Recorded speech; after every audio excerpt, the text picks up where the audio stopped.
How many people here have heard of PMS? Everybody, right? Everyone knows that women go a little crazy right before they get their period. That the menstrual cycle throws them onto an inevitable hormonal roller coaster of irrationality and irritability. There's a general assumption that fluctuations in reproductive hormones cause extreme emotions, and that the great majority of women are affected by this. Well, I'm here to tell you that scientific evidence says neither of those assumptions is true. I'm here to give you the good news about PMS. But first, let's take a look at how firmly the idea of PMS is entrenched in American culture. If you examine newspaper or magazine articles, you'll see how widely assumed it is that everyone gets PMS. In an article in the magazine Red Book, titled "You PMS Free," readers were informed that between 80 to 90% of women suffer from PMS.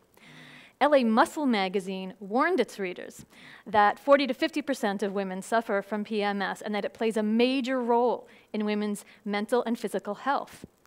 And a couple of years ago, even the Wall Street Journal ran an article on calcium as a treatment for PMS, asking its female readers, "Do you turn into a witch every month?"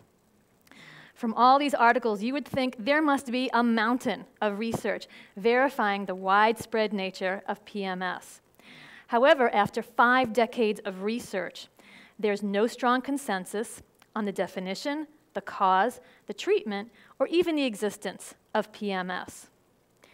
As most commonly defined by psychologists, PMS involves negative behavioral, cognitive, and physical symptoms from the time of ovulation to menstruation. But here's where it gets tricky. Over 150 different symptoms have been used to diagnose PMS, and here are just a few of those. Now, I want to be clear here. I'm not saying women don't get some of these symptoms. What I'm saying is that getting some of these symptoms doesn't amount to a mental disorder. And when psychologists come up with a disorder that's so vaguely defined, the label eventually becomes meaningless. With a list of symptoms this long and wide, I could have PMS, you could have PMS, the guy in the third row here could have PMS, my dog could have PMS. Some researchers said you had to have 5 symptoms, some said 3. Other researchers said that symptoms were only meaningful if they were highly disturbing to you, but others said minor symptoms were just as important. For many years, because there was no standardization in the definition of PMS, when psychologists tried to report prevalence rates, their estimates ranged from 5% of women to 97% of women. So at the same time, almost no one and almost everyone had PMS. Overall, the weaknesses in the methods of research on PMS have been considerable. First, many studies asked women to report their symptoms retrospectively, looking to the past and relying on memory, which is known to inflate reporting of PMS compared to what's called prospective reporting, which involves keeping a daily log of symptoms for at least 2 months in a row. Many studies also exclusively focused on white middle-class women, which makes it problematic to apply study findings to all women. We know there's a strong cultural component to the belief in PMS because it's nearly unheard of outside of Western nations. Third, many studies fail to use control groups. If we want to understand the specific characteristics of women who have PMS, we need to be able to compare them to women who don't have PMS. And finally, many different types of questionnaires were used to diagnose PMS, focusing on different symptoms, symptom duration, and severity. To do reliable research on any condition, scientists must agree on the specific characteristics that make up that condition so they're all talking about the same thing. And with PMS, this has not been the case. However, in 1994, the Diagnostic and Statistical Manual of Mental Disorders, known as the DSM, thankfully, it's also the manual for mental health professionals. They redefined PMS as PMDD, premenstrual dysphoric disorder. And dysphoria refers to a feeling of agitation or unease. And according to these new DSM guidelines, in most menstrual cycles in the last year, at least 5 of 11 possible symptoms must appear in the week before menstruation starts. The symptoms must improve once menstruation has begun, and the symptoms must be absent the week after menstruation has ended.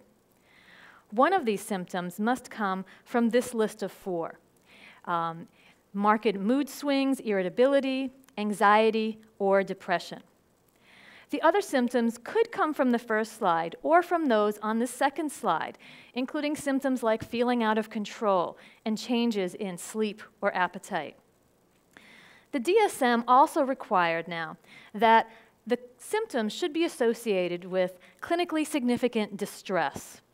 There should be some kind of disturbance in work or school or social relationships, and that symptoms and symptom severity should now be documented by keeping a daily log for at least 2 cycles in a row. And finally, the DSM required that the emotional disturbance should be more than simply an exacerbation of an already existing disorder. So scientifically speaking, this is an improvement. We now have a limited number of symptoms and a high impact on functioning that's required. And the reporting and timing of symptoms have both become very specific. Well, using this criteria and looking at most recent studies, we see that on average, 3 to 8% of women suffer from PMDD. Not all women, not most women, not the majority of women, not even a lot of women. 3 to 8%. For everyone else, variables like stressful events or happy occasions or even day of the week are more powerful predictors of mood than time of the month. And this is information the scientific community has had since the 1990s. In 2002, my colleagues and I published an article describing the PMS and PMDD research, and several similar articles have appeared in psychology journals. The question is, why hasn't this information trickled down to the public? Why do these myths persist? Well, certainly the onslaught of messages that women receive from books, TV, movies, the internet, that everyone gets PMS, go a long way in convincing them it must be true. Research tells us that the more a woman believes that everyone gets PMS, the more likely she is to erroneously report that she has it. Let me tell you what I mean by erroneously. You might ask her, do you have PMS? And she says yes. But then when you have her keep a daily log of psychological symptoms for 2 months, no correlation is found between her symptoms and time of the month. Another reason for the persistence of the PMS myth has to do with the narrow boundaries of the feminine role. Feminist psychologists like Joan Chrysler have suggested that taking on the label of PMS allows women to express emotions that would otherwise be considered unladylike. The near universal definition of a good woman is one who is happy, loving, caring for others, and taking great satisfaction from that role. Well, PMS has become a permission slip to be angry, complain, be irritated without losing the title of good woman. We know that the variables in a woman's environment are much more likely to cause her to be angry than her hormones. But when she attributes anger to hormones, she's absolved of responsibility or criticism. Oh, that's not who she is, it's out of her control. And while this can be a useful tool, it serves to invalidate women's emotions. When people respond to a woman's anger with the thought, oh, it's just that time of the month, her ability to be taken seriously or affect change is severely limited. So who else benefits from the myth of PMS? Well, I can tell you that treating PMS has become a profitable, thriving industry. Amazon.com currently offers over 1,900 books on PMS treatment. A quick Google search will bring up a cornucopia of clinics, workshops, and seminars. Reputable internet sources of medical information like WebMD or the Mayo Clinic list PMS as a known disorder. It's not a known disorder, but they list it. And they also list the medications that physicians have prescribed to treat it, like antidepressants or hormones. Interestingly, though, both websites say that the success of medication in treating PMS symptoms vary from woman to woman. Well, that doesn't make sense. If you've got a distinct disorder with a distinct cause, which PMS is supposed to be, then the treatment should bring improvement for a great number of women. This has not been the case with these treatments. And FDA regulations say that for a drug to be deemed effective, a large portion of the target population should see clinically significant improvement. So we have not had that at all with these so-called treatments. However, the financial gain of perpetuating the myth that PMS is a common mental disorder and is treatable is quite substantial. When women are prescribed drugs like antidepressants or hormones, medical protocol requires that they have physician follow-up every 3 months. That's a lot of doctor visits. Pharmaceutical companies reap untold profits when women are convinced they should take a prescribed medication for all of their childbearing lives.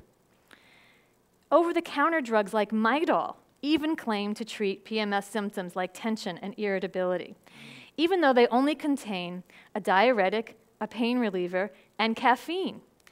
Now, far be it from me to argue with the magical powers of caffeine, but I don't think reducing tension is one of them.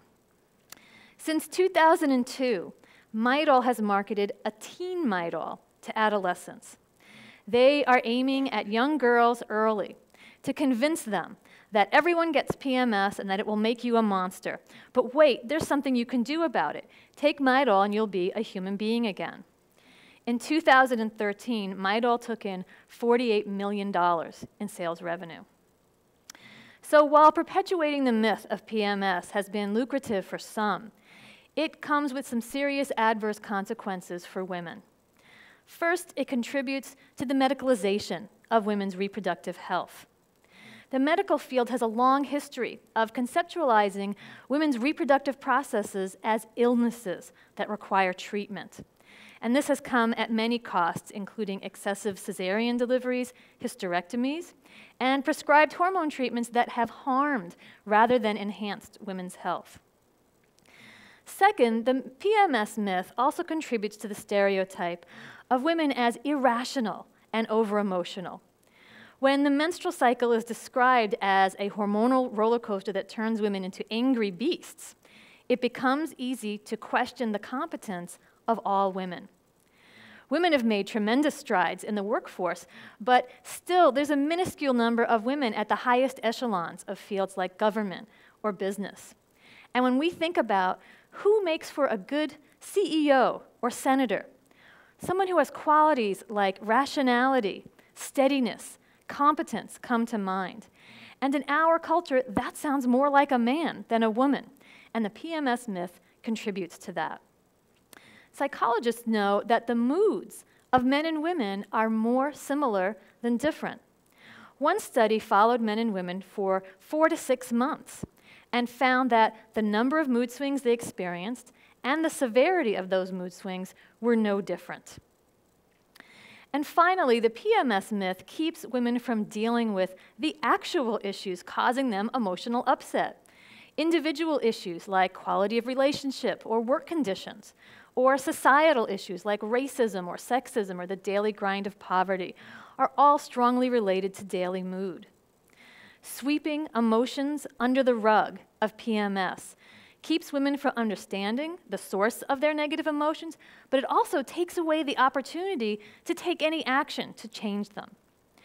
So the good news about PMS is that while some women get some symptoms because of the menstrual cycle, the great majority don't get a mental disorder.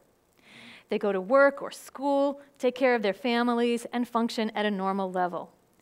We know the emotions and moods of men and women are more similar than different. So let's walk away from the tired old PMS myth of women as witches and embrace the reality of high emotional and professional functioning the great majority of women live every day. Thank you.